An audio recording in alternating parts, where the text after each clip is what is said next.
Hello, welcome to today's edition of Pegasus Test. On today's edition, we're going to go over the Varusteleka Sarma TST Desert M04 uniform. All right, let's go over the Varusteleka Sarma TST M04 Desert Uniform.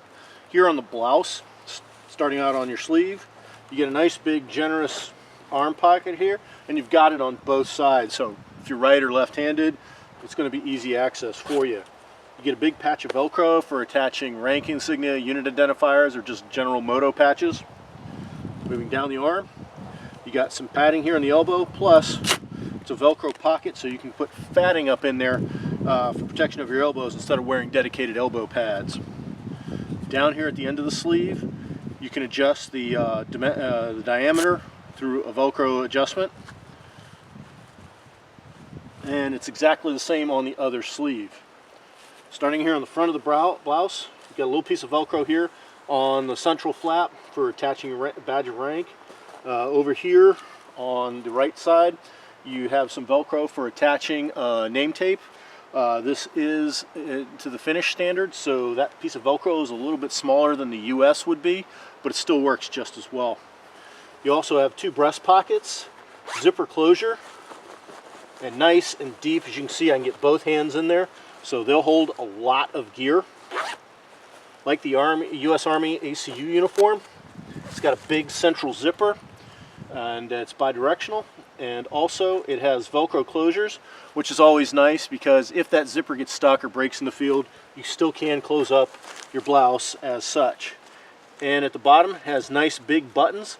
And these buttons are the kind where it has a piece of webbing holding the button on. Don't know how well you can see that on camera, versus just threads, because as we all know, threads can break and nobody knows how to sew anymore, so this is a much more durable option.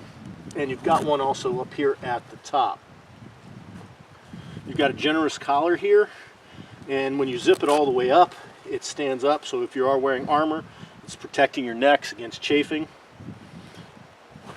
Got a nice little hook here for drying it out, hanging it on a branch.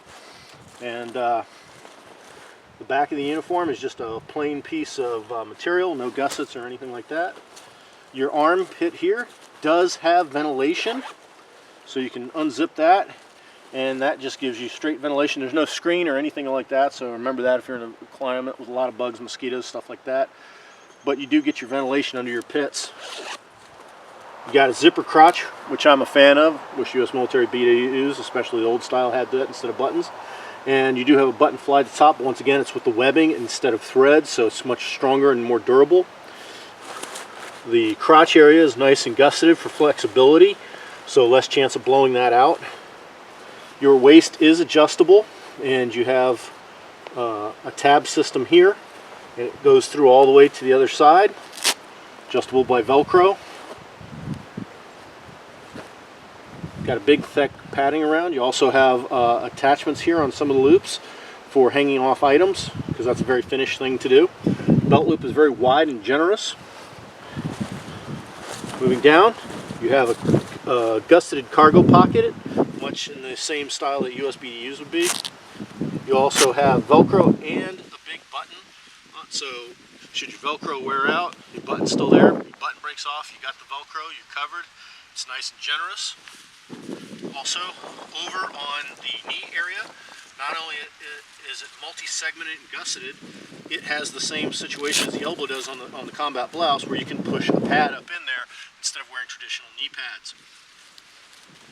And that's a feature I really like, because traditional knee pads have this way of somehow, no matter how much you tighten them down, they'll loosen up and slide down around your ankle. Obviously, if it's part of the uniform, that's not going to happen. As you get down towards the bottom of the pant, you'll see the cuff is adjustable, and that's a nice alternative to blousing. Although if you're like me, your drill instructors did their work very well, and you still blouse your trousers anyways. Flipping over to the back side,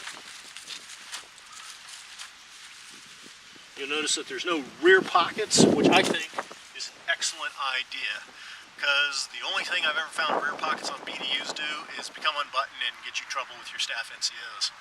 So the fact that they left off the rear pockets, I think, is a great idea. All right, the first type of cover that comes for this uniform is a boonie style cover. And I really like the design of this. They use the same design on their M05 pattern as well.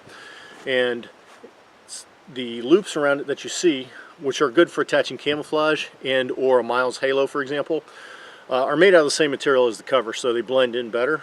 Also in the back, you have this adjustable system here, so you can pull it down to your size and then lock it in place with this keeper that does hold its position very well.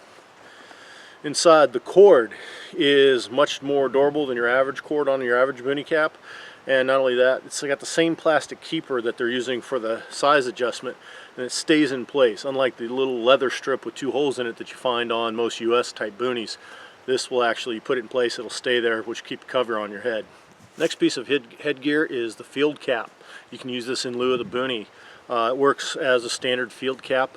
I find the brim to be a little bit small, almost to the point it's not really giving you any protection, but it's in their style and it's probably not a big worry for them. What I like about the cover is because it's done in the field cap style, it has this flap around it, and when you undo the buttons on the front here, it folds down. Now the nice thing about that is it's copying design clearly meant for the winter when it's cold, but it has an application in the desert as well, because this comes down, as you can see, and can provide cover for your neck.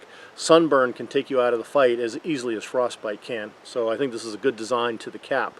I think in a hot desert environment, I'd prefer a boonie hat, but if I didn't have one, this would be a good alternative. We hope you found this review of the Sarma TST M04 Desert Uniform helpful and informative. Please comment, like, and subscribe, and tune in for future gear reviews.